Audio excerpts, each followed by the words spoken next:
Hello po mga karems, ayan po, gagawa po tayo ngayon ng snacks ng mga bata.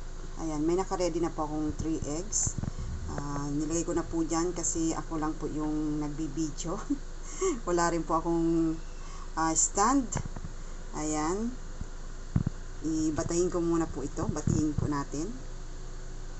Ayan guys, mixer na lang po ang gamitin ko para madali.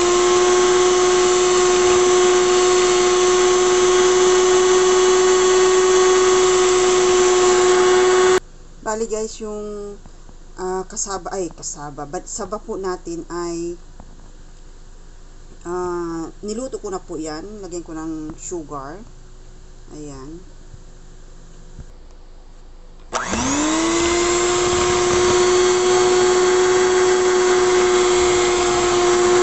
Ayan, na-mixer natin siya. Nilagay ko na po yung brown sugar. Lagyan po natin ng baking powder. Lagyan din po natin ng condensed. Bali chocolate po yung aking gagamitin na condensed. Ayan.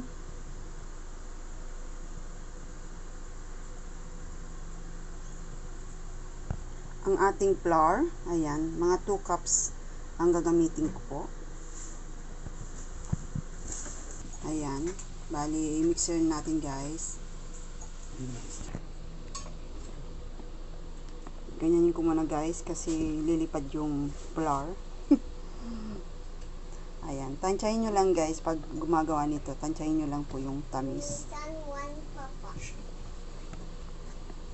Ayan, kasi pag umikot na yung blender, lilipad yung flour. Ayan, ready na ito guys.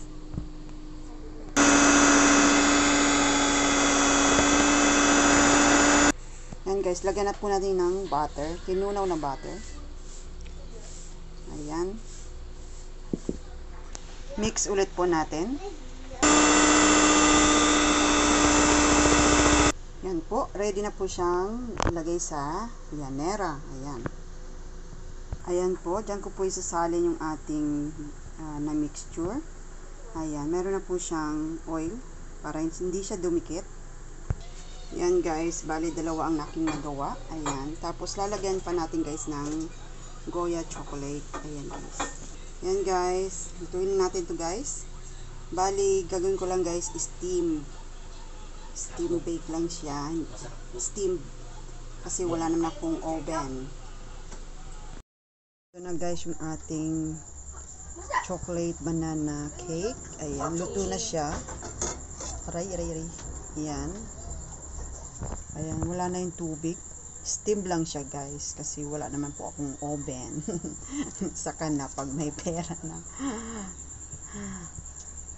Ayan guys, mainit pa to guys. Mainit pa. Ayan. Ito na guys, check natin guys. Ayan. Ayan guys. Wow. Ayan. Ayan na guys, yung ating chocolate banana cake. Ayan.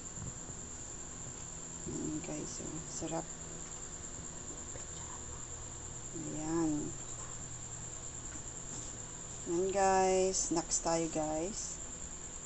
Sana magustuhan nyo po itong aking ginawa. Ayan. Thank you po sa lahat.